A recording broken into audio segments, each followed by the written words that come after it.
Olá, começa agora o perfil aqui na TV Unifra. Obrigada a você também que nos acompanha pela internet no Unifra Online.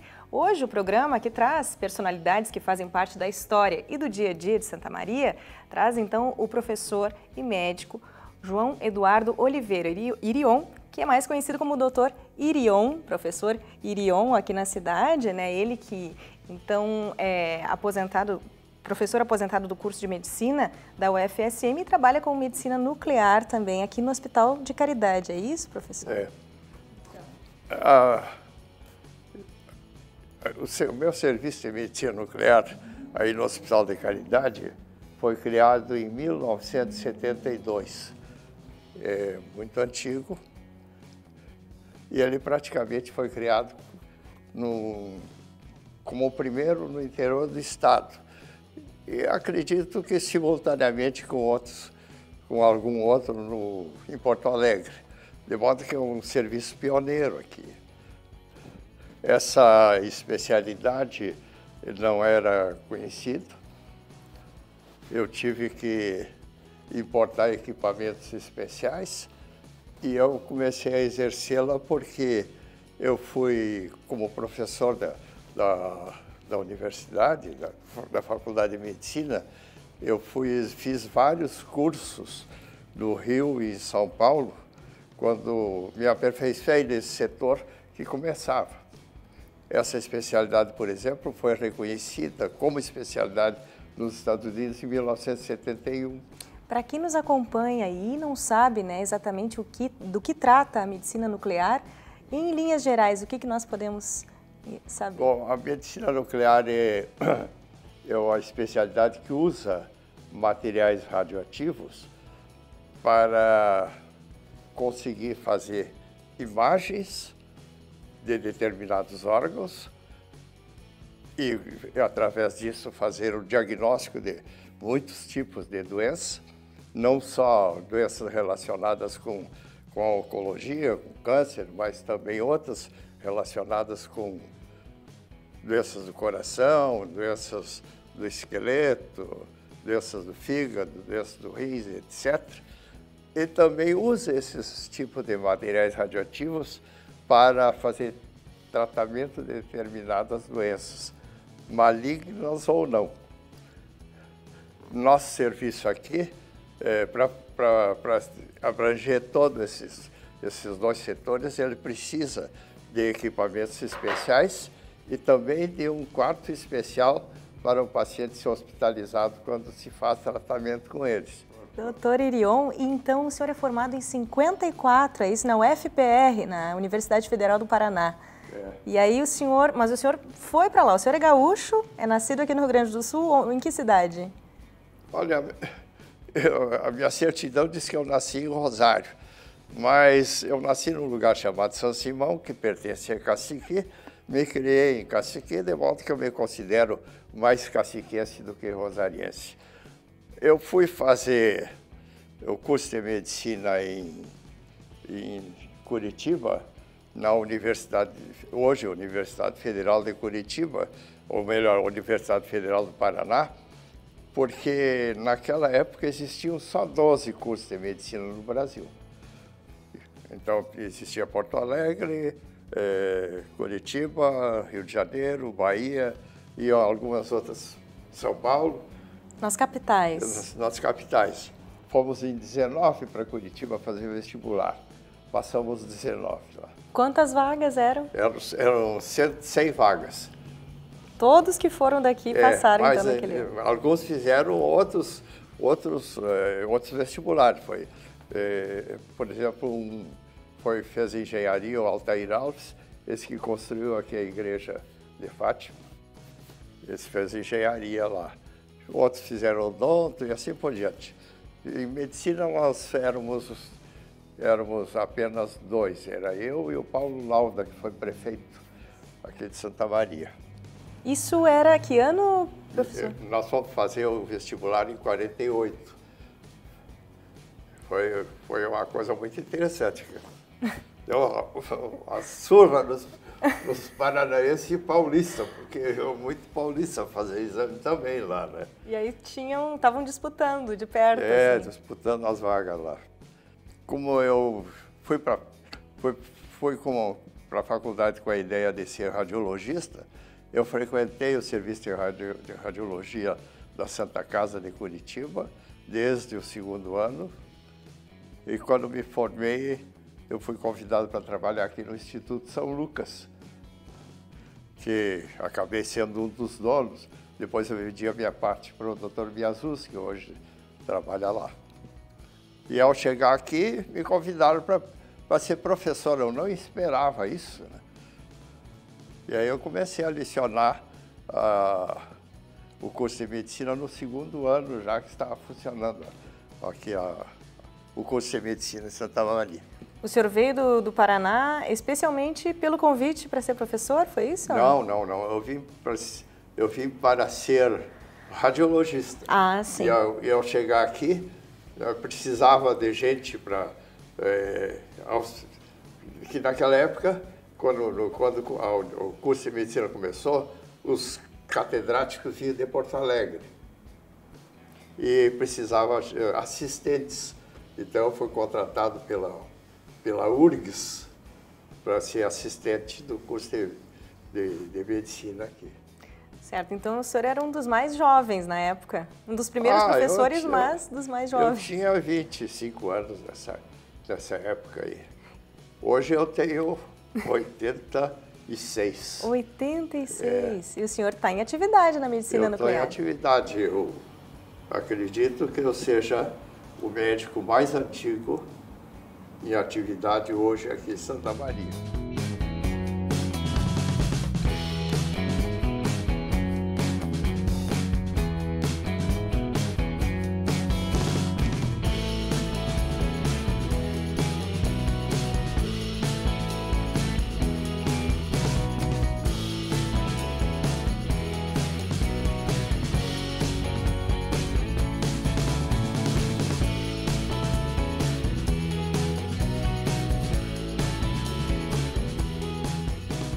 Eu acho que uma das leituras que mais me influenciou foram essa literatura em quadrinhos, né, que naquela época tinha coisas assim que hoje é rotina, né? Raio-X, essas super-heróis, imagens assim de sondas espaciais, etc. e tal. O senhor já tinha tido essas visões lá, essas ideias. Inclusive, eu acho que influenciado por isso, e também, como eu tive a ideia de que a radiologia era uma especialidade não invasiva, né? Eu acho que eu não tinha muita vontade de estar cortando pessoas e dando injeções e coisas assim, como os cirurgiões faziam na época, né? Então eu resolvi ser radiologista. Isso foi uma coisa muito meio estranha. Os meus colegas lá na faculdade achavam que eu estava maluco, porque a radiologia não era uma especialidade muito conhecida, como é hoje. Claro. E o senhor, na família, o senhor é o único médico ou alguém mais se dedica à medicina também? Na minha família, nos meus antecessores, não há médicos. Agora, entre os meus irmãos, existe um deles, também fez medicina, também, acho que influenciado por mim, porque ele era bem mais moço do que eu. Eu até fui professor dele. Ele acabou fazendo radiologia. Se chama Paulo Irion. Ele trabalhou em Pelotas, e foi até professor lá em Pelotas. E depois ele veio para Porto Alegre e hoje está aposentado, não trabalha mais. E tem o outro irmão meu é bioquímico. Depois, então, do senhor ter dado a partida, outras pessoas acabaram... Agora, nos meus filhos, nenhum é médico. Nenhum é médico. Não. O senhor gostaria que tivessem se formado na medicina? Não. O senhor não incentivou eles assim? Não fez questão? Eu deixei que eles achassem a sua profissão, né, a sua vocação. E isso resultou, por exemplo, eu tenho uma filha que era pianista, tenho outra que é advogada, e o meu filho, o único filho, homem, ele trabalha com esses processamentos de imagens. A outra é escultora. Escultora, pianista, advogada. Essa escultura é dela. Olha, Vicente, olha só, pega pra gente aqui, um cavalo alado. Então o senhor, na verdade... Ela vai fazer uma exposição agora, em novembro, na Câmara dos Vereadores. Como é que é o nome da sua filha? Essa é a Débora. Débora Irion, que é escultora, então... Mas então, na verdade, a arte... Tá nunca embutida nessa história. Nunca deixou meu filho também trabalha com isso. Ah, ele também? Ele faz um tipo de processamento de imagens via computador, que hoje é uma coisa muito... Está nascendo esse tipo de técnica. Inclusive, ele tem... a Débora tem esculturas expostas na Colômbia, agora no Equador, e ele também tem uns quadros dele expostos em Londres. Olha. E o senhor, a pergunta é se os quadrinhos saíram da sua vida, né? Se o senhor seguiu lendo, se desenvolveu o gosto, buscou outras coisas? Bom, eu sempre fui de muita leitura, né? Isso acho que ajuda muito, porque a cultura da gente vem dos livros. Então, em consequência disso, hoje eu pertenço a 3 academias. Eu sou acadêmico da Academia Nacional de Seguros e Previdência. Eu sou acadêmico da Academia Santamariense de Letras e eu sou membro honorário da Academia Rio-Grandense de Medicina. Agora, se quiserem saber mais da minha vida, eu estive muito envolvido com movimentos de classe. Aos 86 anos, eu tenho naturalmente muita coisa que aconteceu e por contar. Eu fui 3 vezes presidente da Sociedade de Medicina de Santa Maria, onde, na primeira gestão que eu presidi a Sociedade de Medicina de Santa Maria, eu consegui recursos para comprar sede, que não tinha. A Sociedade de Medicina de Santa Maria tinha 30 anos, não tinha patrimônio nenhum. Eu consegui comprar uma sede e depois, em face disso aí, quando os médicos daqui sentiram a necessidade da criação da Unimed, eu fui convidado para fazer parte da comissão organizadora da Unimed e aí me elegeram presidente. Eu fui presidente da Unimed Santa Maria por 17 anos.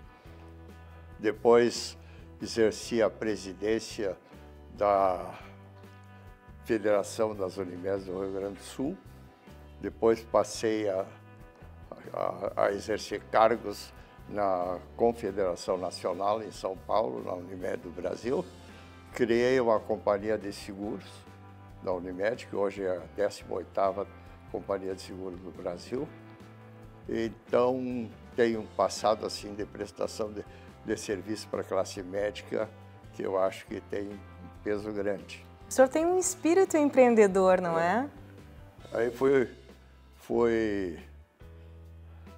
exerci vários cargos aqui, alguns até assim estranhos. Por exemplo, eu fui presidente da Liga Santamariense de Bolão.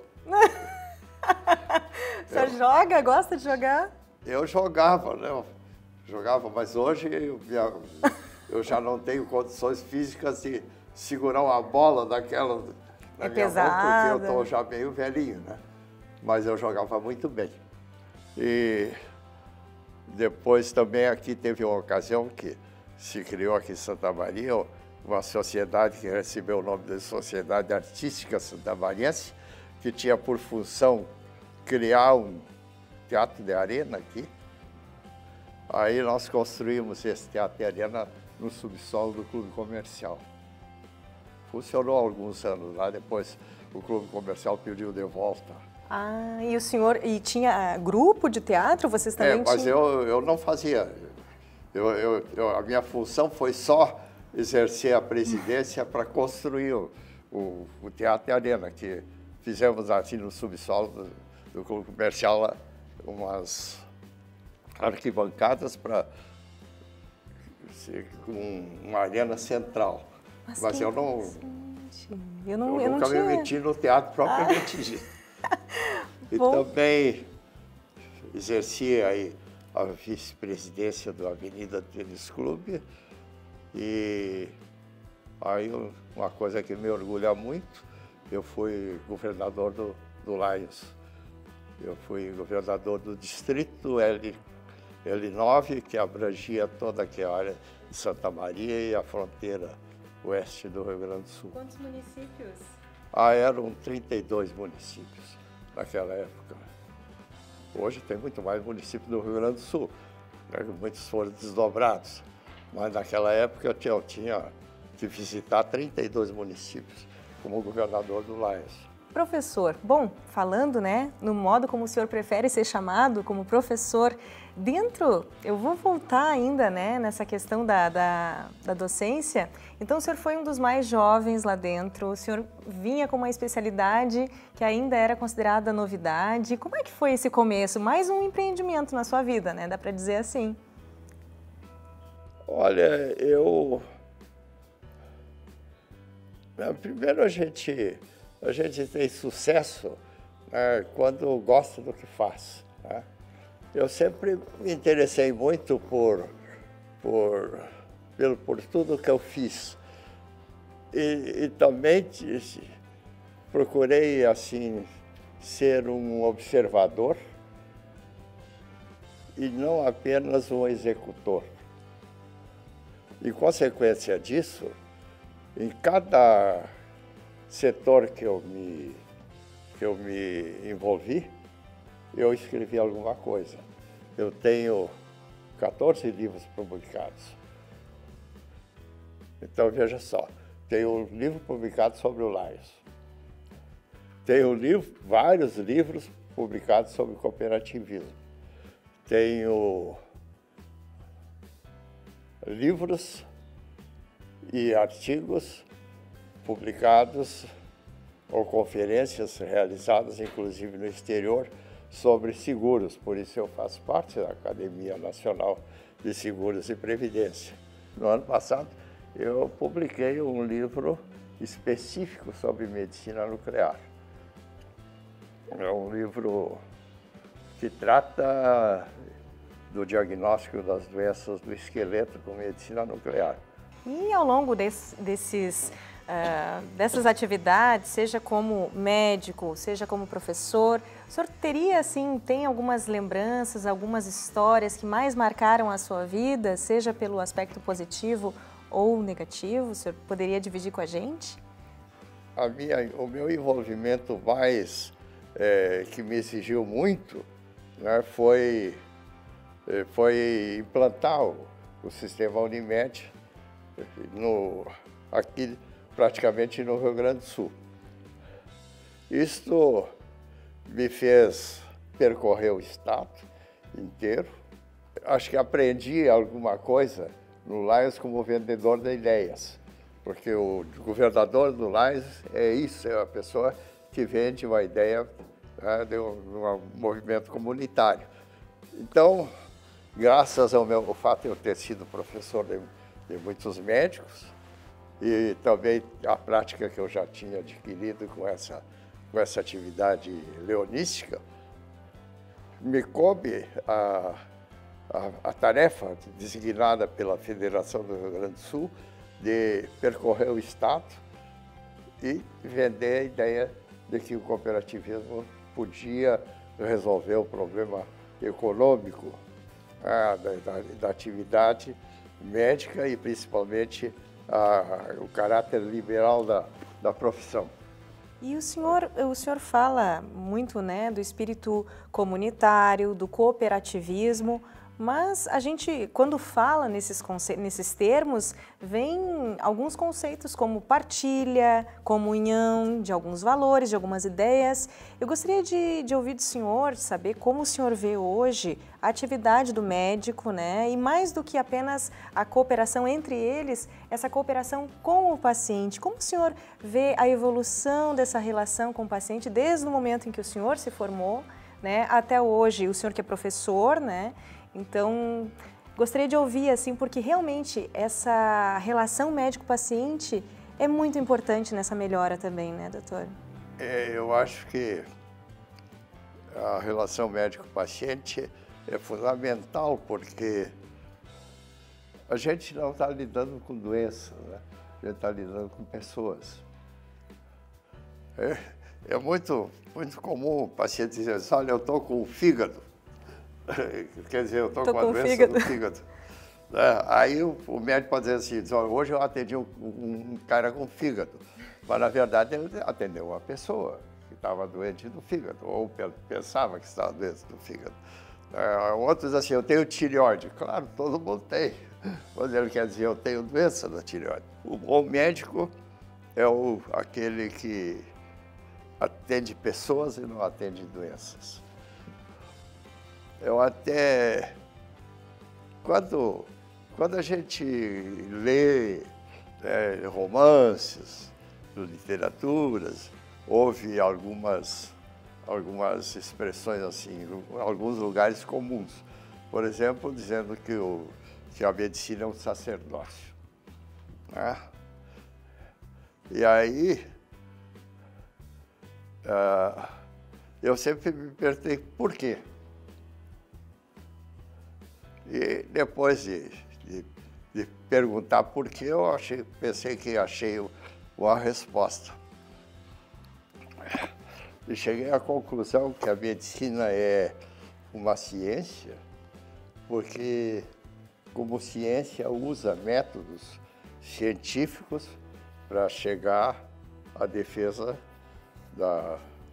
ou chegar ao resultado que produz a defesa do paciente. E cheguei também à conclusão que a medicina é uma arte, porque, como arte, ela defende o que mais belo existe, que é a vida. Então, você tem que exercer a medicina como ciência e a medicina como arte. E aí, desse negócio, na soma disso, talvez resulte o tal de sacerdócio. Talvez, então. Só então vai resultar nisso. Professor, mas nós estamos nos encaminhando para o final da nossa conversa. Passa rápido o tempo. Sim. É muito bom ouvir histórias de quem tem tanta experiência assim. Eu gostaria que o senhor deixasse uma mensagem final, né, para quem está nos acompanhando, a sua trajetória, então, na medicina, na docência, na administração, nas letras, tudo isso, então, vai trazer, né, para a gente aqui, trouxe para a gente uma experiência muito grande, uma perspectiva muito larga, e eu gostaria que o senhor desse uma mensagem final, assim, que resumisse todo esse caminho e que apontasse, né, como o senhor disse, eu aponto caminhos, então, como professor, aponte para a gente.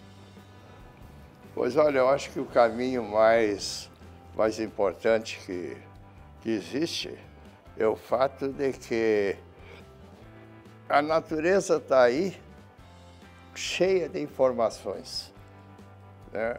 E essas informações estão disponíveis e algumas poucas pessoas, de repente, conseguem entendê-las e interpretá-las. Foi assim que foram descobertas várias coisas nesse mundo, né? Gente que achou, por exemplo, dizem que a penicilina foi achada por acaso, né? Que o raio-x foi também descoberto por acaso. Mas isso estava aqui pronto para ser descoberto. Então, eu acho que eu gostaria de dizer, especialmente para as pessoas mais jovens, que estão se formando ou venham a se formar, é que tem que ter um espírito observador e que desse espírito observador ele tem que ter um comportamento muito curioso e que para que essas coisas sejam desvendadas. A gente não pode ser apenas uma mera assistente da paisagem da humanidade. A gente tem que contribuir para que a humanidade avance. É isso que eu pensaria dizer para as pessoas que estão ouvindo o final dessa conversa toda aqui. Muito obrigada, professor Irion, por nos receber então na sua casa. O perfil fica por aqui hoje, mas a gente volta na semana que vem. Até lá!